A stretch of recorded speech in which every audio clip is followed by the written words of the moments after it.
Bonsoir à tous. Au sommaire, du foot, du basket et du volley, des Montségurois qui retournent à l'école.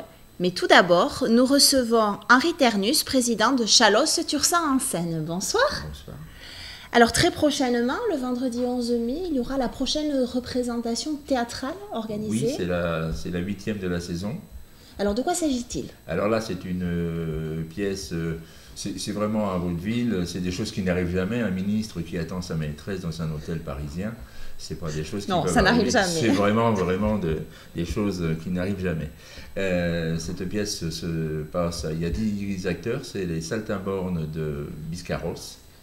Ce ministre attend sa maîtresse et dans le palace, il découvre dans la chambre un cadavre, donc un corps non identifié, si je puis dire. Et donc il y a tout un tas de quiproquos parce que bien sûr, il ne veut pas qu'on découvre qu'il reçoit sa maîtresse et en plus, vu sa situation, donc il y a une suite de personnages assez intéressants et comiques.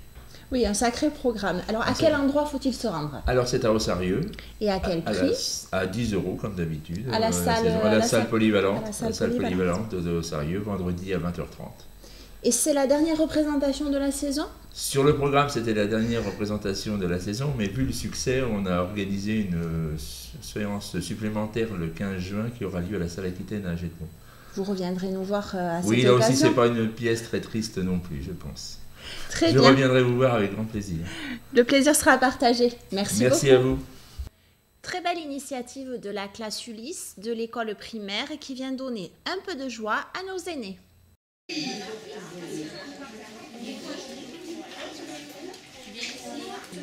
Alors, je vous demande, comme tous les 15 jours, on reçoit la classe Ulysse qui vient nous faire du bien.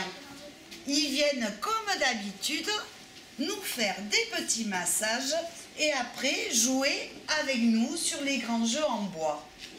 Par contre, la dernière fois, Jessica, si je me souviens bien, on n'a pas pu se voir. Il y avait un petit souci. Mais on a bien reçu votre tableau avec votre lettre qu'on a beaucoup aimé. Donc,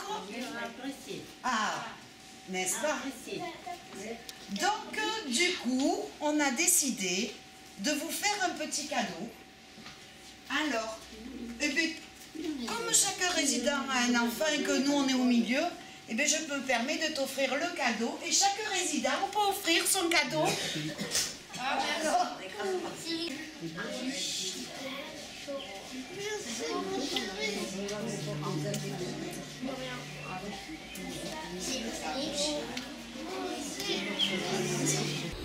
donc, dans un premier temps, nous avons partagé un temps de jeu de société. Puis après, comme nous en classe, nous faisons beaucoup de temps de relaxation, nous leur avons proposé des petits temps de massage au départ. Chose qu'ils ont appréciée puisque la 3e séance s'est déroulée à hauteur de 1 heure de massage. Voilà. Donc maintenant, nous venons tous les 15 jours, le jeudi, et nous faisons 1h30. Donc 3 quarts d'heure de massage et après 3 quarts d'heure de jeu partagé avec eux. Donc de vieux jeux en bois, mais aussi des jeux qu'adorent les enfants de cet âge-là.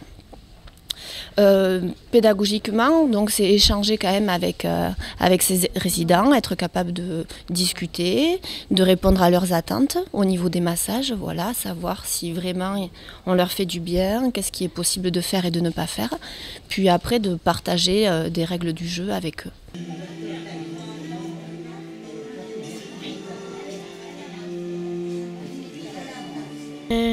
Moi j'aime bien parce que en fait ça rend heureux les papis et mamies quand on vient. Parce qu'il n'y a pas beaucoup de gens qui viennent les voir, donc du coup ça les rend heureux qu'on vienne les voir. Et du coup on prend du plaisir avec eux, on les masse, on joue avec eux. C'est pour ça, donc du coup ça les rend vraiment heureux. On va dire que l'objectif final est de partager un voyage scolaire ensemble. Le 21 juin, nous allons partir 14 enfants, 14 élèves et 14 résidents au moulin de Poyalet. Donc nous allons manger ensemble, pique-niquer, puis après faire une visite ensemble. Voilà. Un enfant aura en charge une personne âgée et nous rentrerons en fin de journée et nous verrons Voilà, ça fait du bien.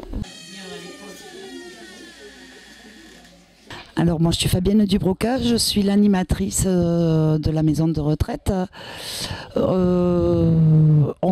en charge de mettre en place des projets avec les résidents et pour les résidents. J'ai rencontré Jessica avec son projet de rencontre avec la maison de retraite. Tout de suite on est parti sur les mêmes objectifs et les mêmes buts de travailler l'intergénérationnel.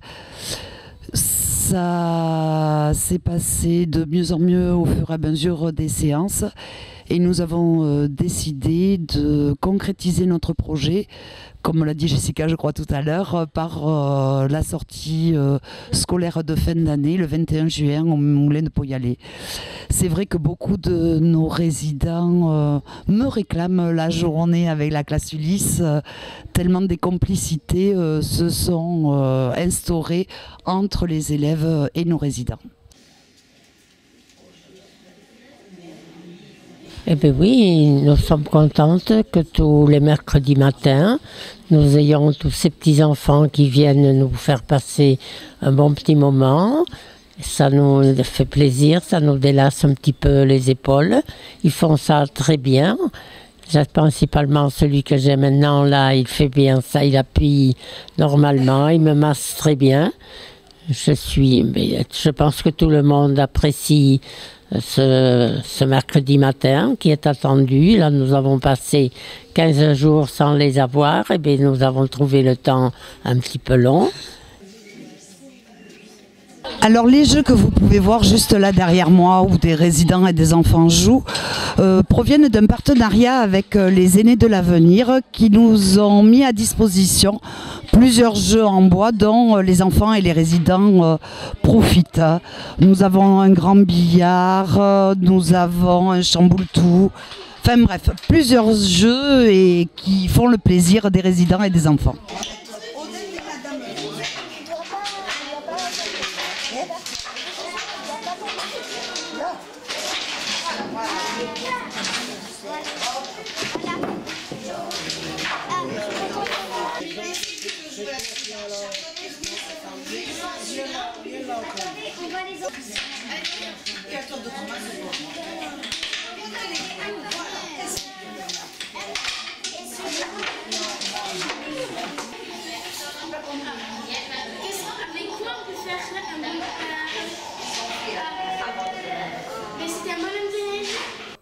Michel Marsan, grand connaisseur de notre ville, donnait une conférence sur celle-ci jeudi dernier à la médiathèque.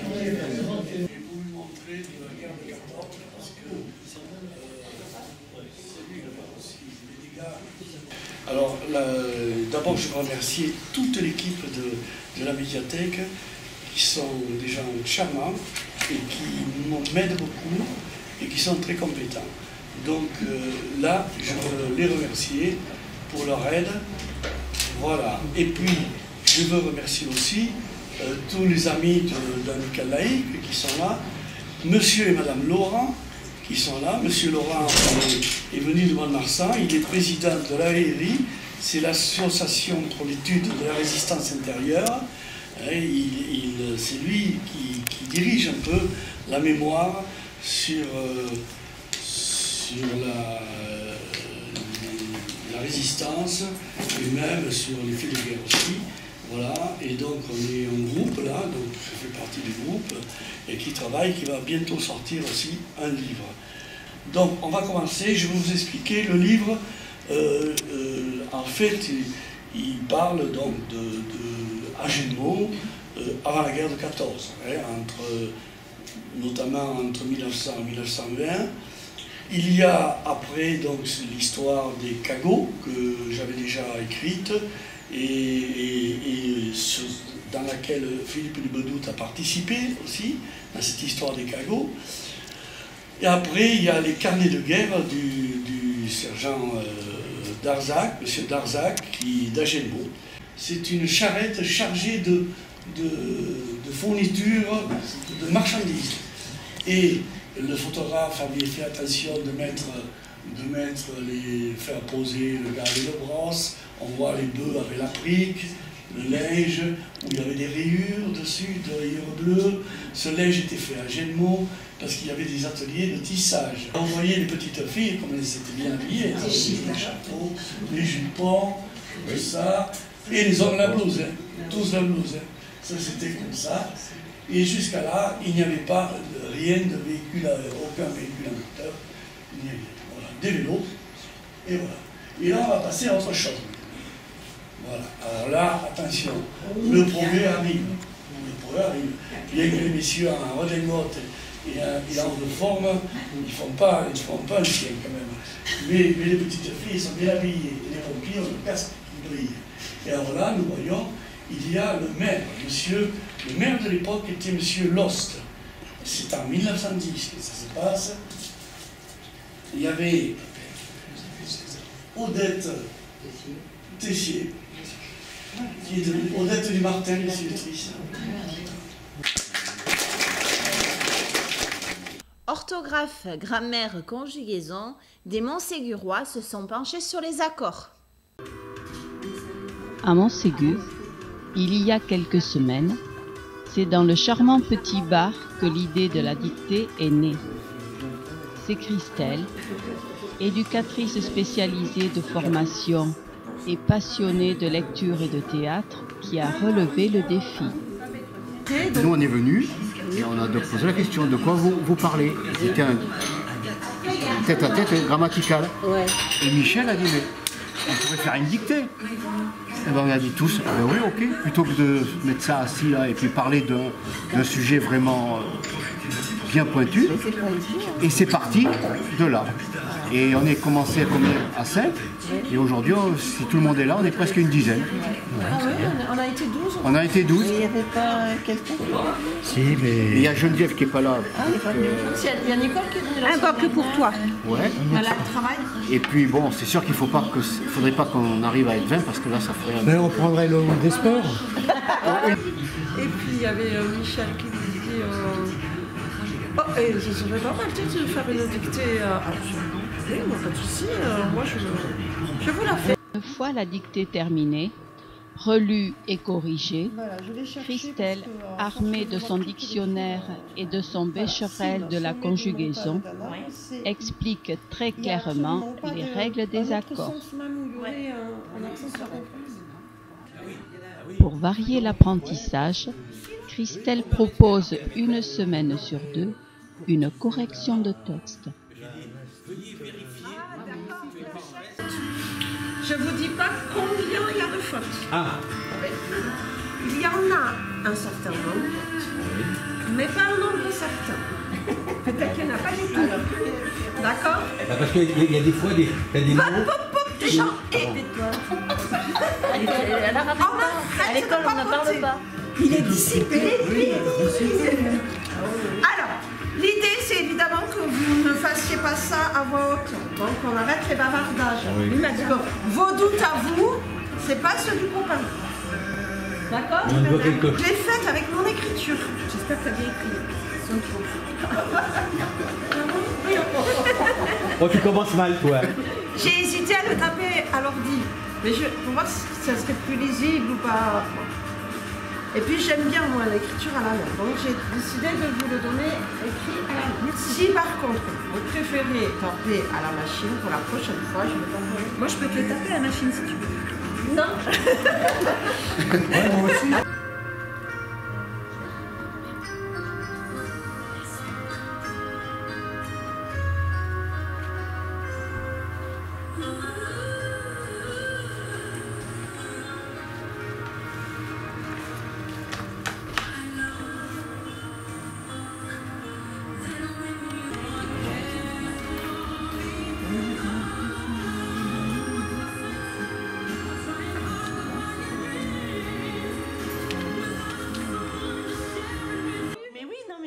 Et tout cela se fait dans une ambiance bon enfant, dans le bar de Marie-Laure. Cérémonie du 8 mai au Monument aux Morts, images.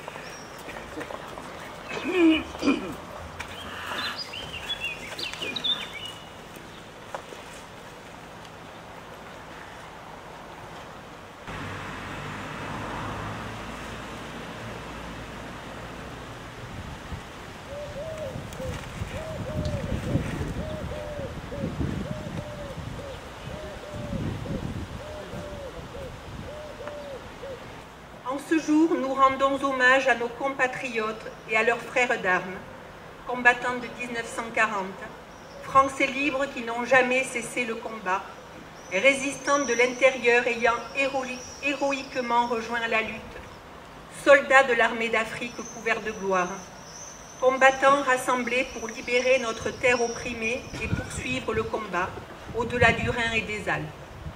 À tous, nous exprimons notre gratitude et notre admiration. Au nom de la secrétaire d'État à la Défense, chargée des anciens combattants, nous vous remettrons l'insigne de porte-drapeau des associations patriotiques.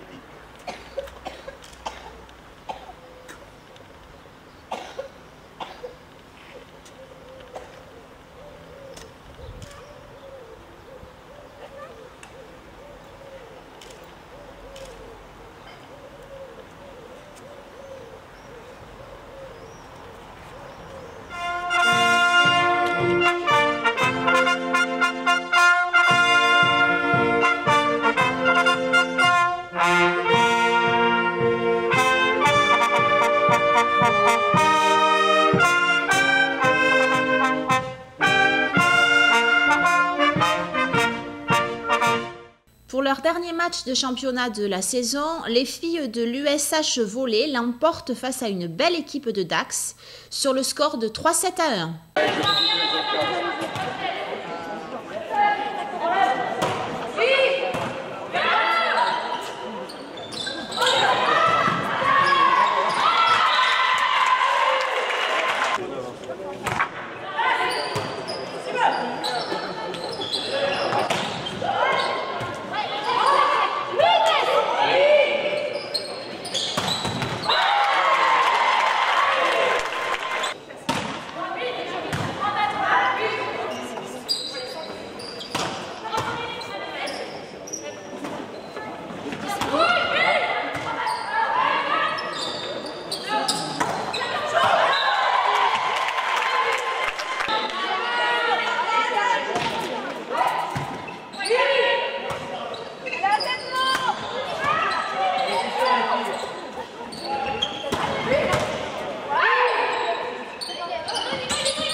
Un très bon match, on a bien joué, ça a été dur, psychologiquement très difficile, ça s'est vraiment joué dans la tête.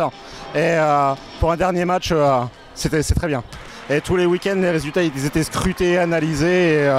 Et c'est très bien aussi d'avoir une confrontation comme ça, c'est enrichissant et ça mène vers le haut.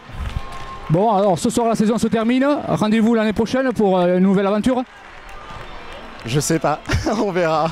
C'est tellement de sacrifices, c'est tellement de sacrifices, oui, d'engagement que on va réfléchir, on va d'abord savourer, la fêter, surtout la fêter, et après on verra l'année prochaine ce qui se passe.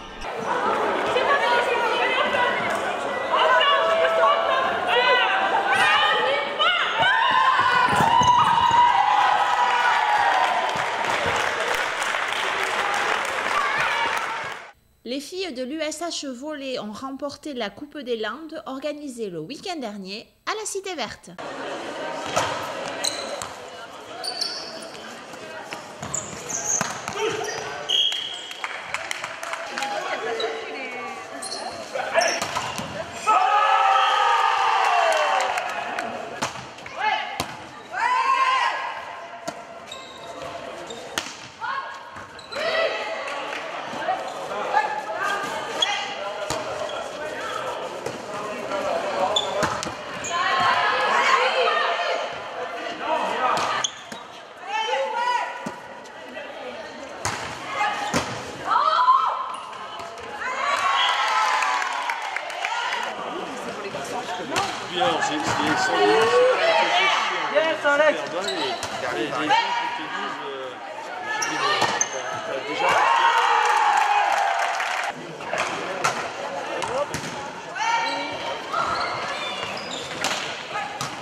Basket, clôture de la saison pour l'ASCH sur une victoire face à BBM.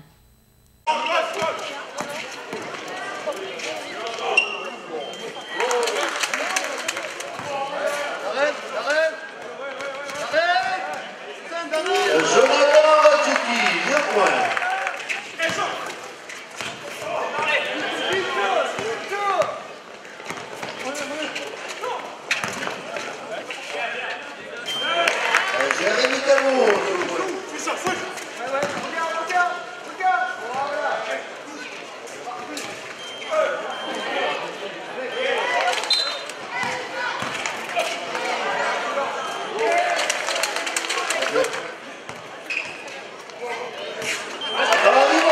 points. Environ fort de points.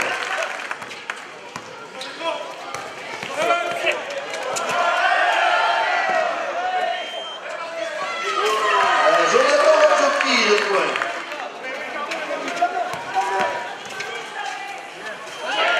Maxime Vaille, le point. 3 points numéro 4, Arnaud Bouzac.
Et ça continuera en 77.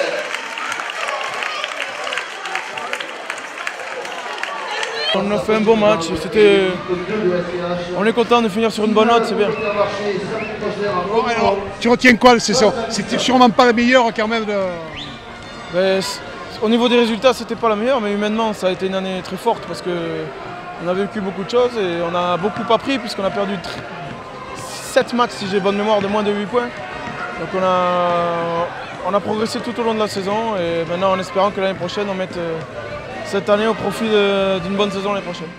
Quelques images de la 24e édition du tournoi de foot Julien Corrada et Frédéric Castets.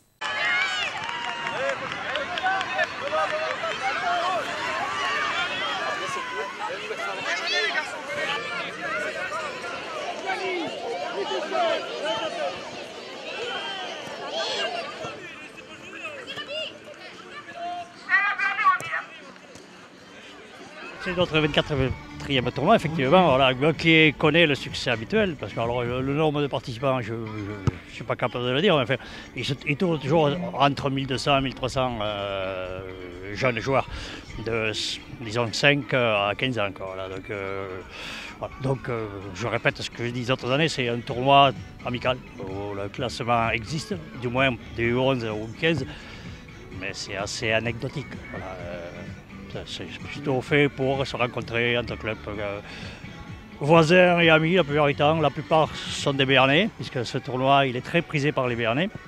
Ouais, bien sûr des Landais, puis nous avons l'équipe de Lourdes qui vient aussi chaque année, qui est fidèle.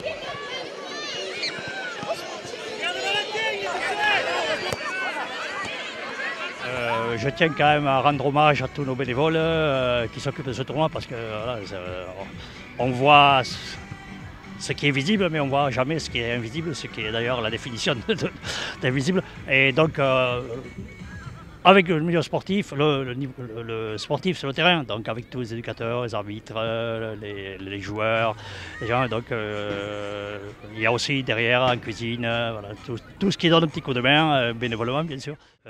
Donc moi qui suis un des créateurs, c'est le privilège de l'âge, avec Jean-Claude Dupin et Jean-Marie Laborde, lui aussi disparu, hein, pour lequel nous avons une grosse pensée. Voilà. Donc je suis heureux de voir que les jeunes ont pris la relève au niveau du podium d'organisation autour de Jeff Darak, qui est notre RTJ et notre salarié. Voilà. Bon, ça me permet d'être optimiste pour la pérennisation de ce tournoi. Je n'ai pas de doute d'ailleurs là-dessus. Voilà, ce tournoi, il est ancré dans notre club, dans nos dirigeants, dans nos joueurs. Je suis heureux encore cette année du succès de ce tournoi qui, je pense, va se finir sans goutte de pluie. Voilà, et donc, gros succès encore, gros succès. Et je répète, parce que c'est l'aide-motif, c'est la philosophie, on ne vient pas ici pour gagner. Si on peut gagner, tant mieux. Mais on vient surtout pour passer un bon moment.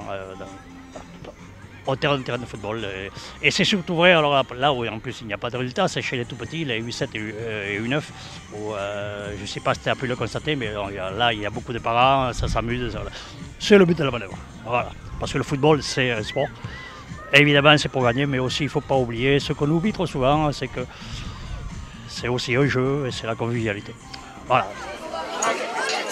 Bravo donc l'Aviron Bayonnais. Voilà, bravo donc Orthez.